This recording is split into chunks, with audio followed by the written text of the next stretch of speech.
Yo, hey, this shit easy, nigga. Hey, all I'm talking about, nigga, I'm still out here trying to get it. Contender Regime Boxing, checking back in with y'all, man. What's happening? Danny Garcia comes out and says that it's time to take his career to the next level. He's done with the 147-pound division, and he's moving up to 154. You know, and Danny Garcia, before the Errol Spence fight, I saw in multiple interviews, he was flirting with the idea of fighting at super welterweight. You know, he feels like that he's going to be better at that weight.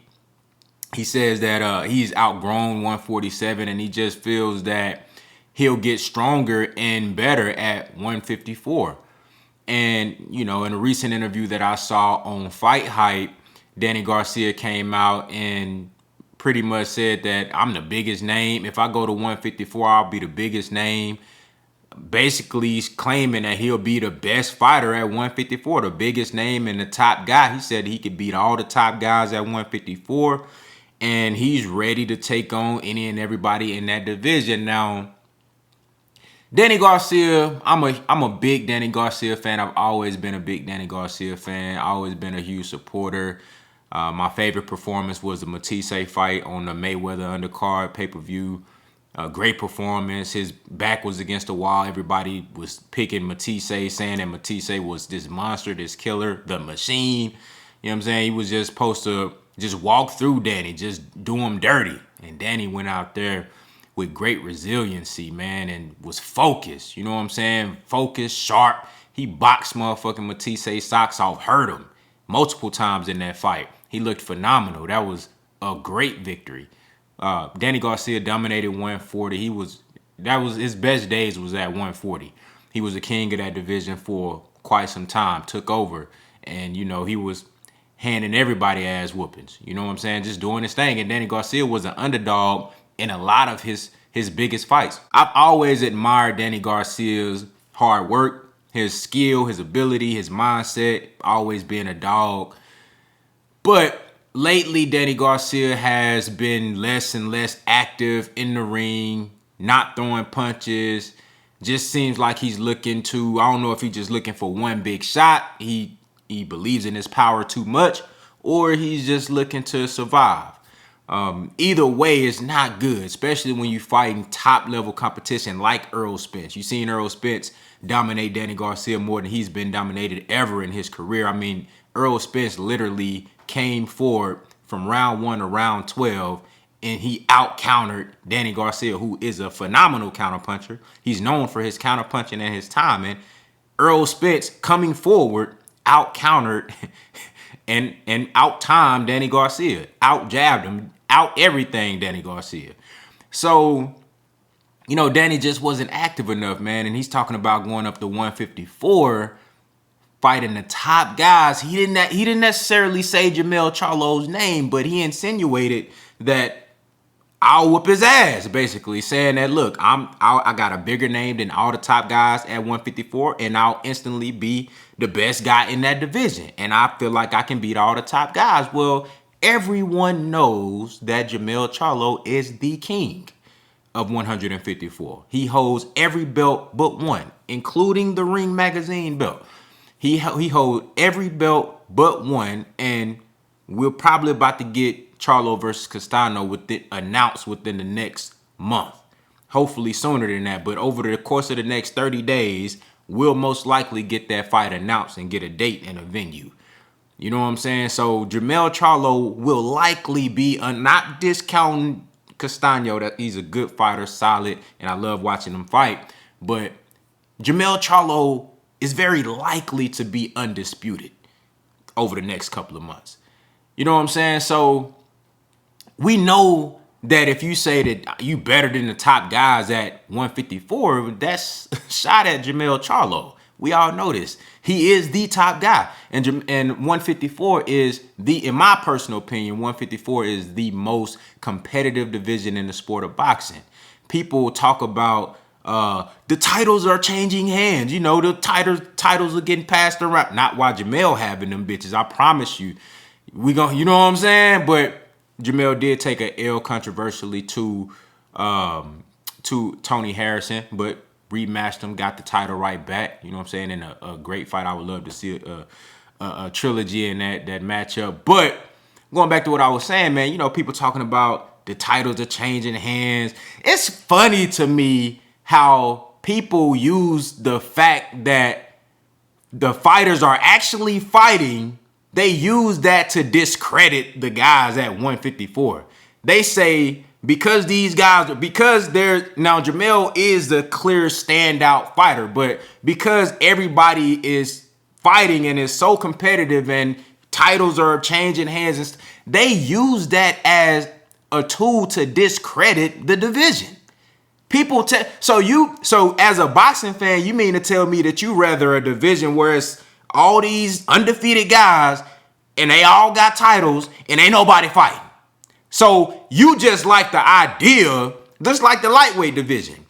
We got Devin Haney, Teofimo Lopez, Ryan Garcia. You like the idea of, oh no, that dude the truth. You know what I'm saying? Can't nobody beat him. Oh no, he the truth. Can't nobody beat him. You like the idea of that, but you don't actually want to see these fights happen. So niggas can have L's on their shit. So niggas can lose championship belts and shit. So fighters can win titles. So fighters can elevate themselves to the next status. You don't like to see the fights. You just want to see 5 undefeated motherfuckers barking on Twitter and shit, talking about how they gonna beat the other fighter ass, but ain't nobody signing no contracts. That's what you like? No, 154 is what it is because the fighters are fighting. Jermell Charlo got his title back from Tony Harrison.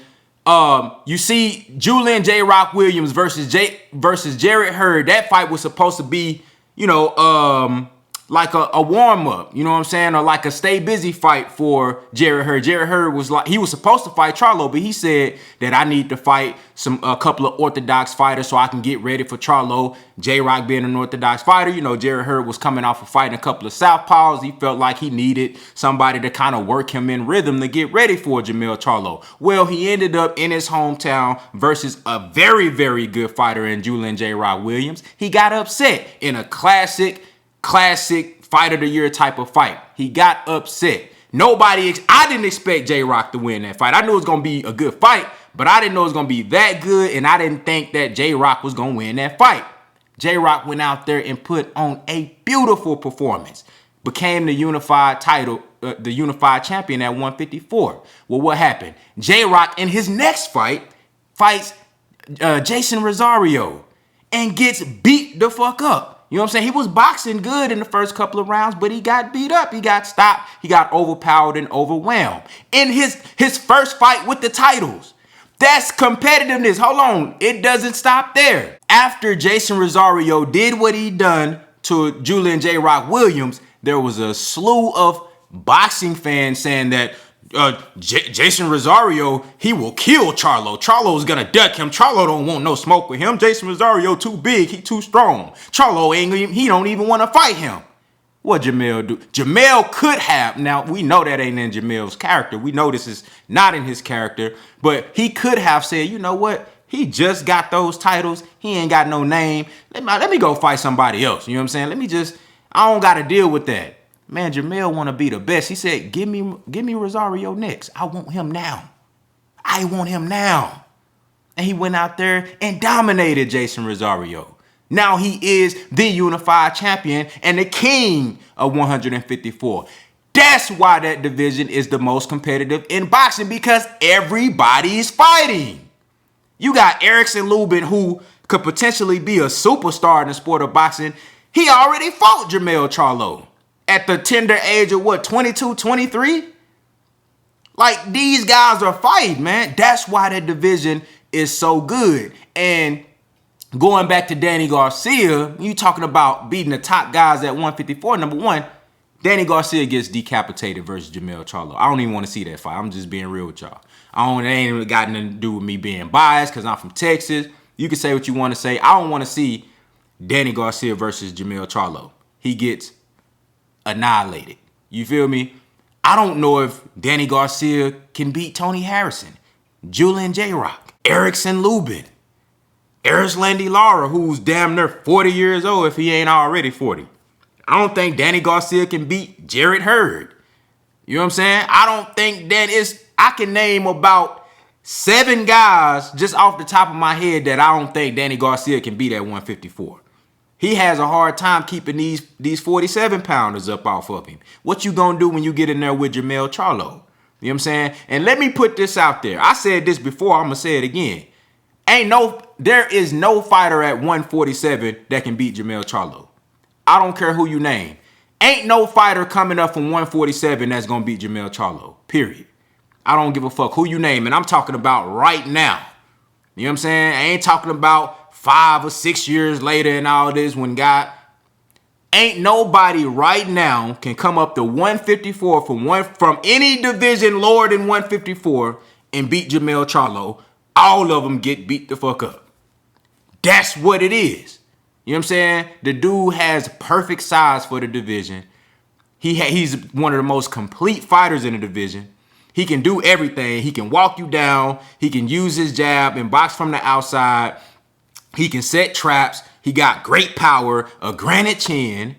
He's extremely aggressive and ferocious in the ring. He got the heart of a champion. He got the will to be great, the psychological fortitude, that the intangibles that take you to the next level. There isn't a fighter below 154 that can beat Jermell Charlo. You know what I'm saying? So everybody talking about, I want to see Bud versus Charlo. I think that's a pay-per-view fight. I would pay to see that just out of respect for Terrence Crawford because he's such a great fighter. But none of these dudes at 47 can beat Jermell Charlo. You know what I'm saying?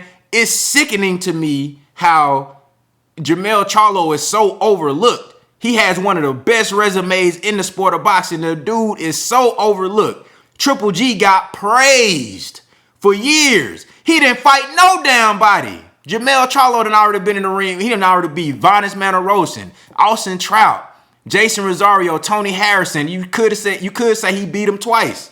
You know what I'm saying? He done already beat Top Erickson Lubin.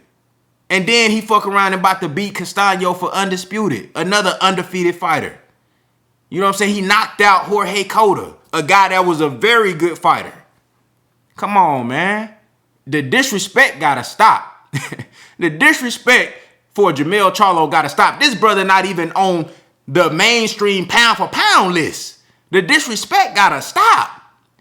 You know what I'm saying? How come when motherfuckers compare Earl Spence and Jermell Charlo, it's like, Jermell is nothing as close to Earl Spence. You know what I'm saying? He's nowhere near as good as Earl Spence, which I don't even know why y'all comparing these motherfuckers. I see people in the comments talking about, well, Danny Garcia, you know, he couldn't hang with Earl, but he might can hang with Jermell. What? He couldn't hang with Earl, but you think he can hang with Jermell Charlo? Bruh, like some of y'all need y'all head checked, man. Y'all need to go watch some film on Jermell Charlo, bruh. The disrespect gotta stop, man. The disrespect gotta stop, man. You know what I'm saying? Boys see that power and they think it's just power. Come on, this the same shit you were saying about Earl Spence. This the same shit motherfuckers were saying about Earl Spence. Oh, he just got power. No, nigga, he can fucking box. He can fight. He can do it all. You know what I'm saying? Come on now, the disrespect gotta stop. But that's my thoughts on the situation, man. Danny Garcia at 154, I just don't like his chances. I think, you know, if he gonna go to 154 and retire, cool, fight some, you know, some C and D level fighters, you know what I'm saying, and get up out of here.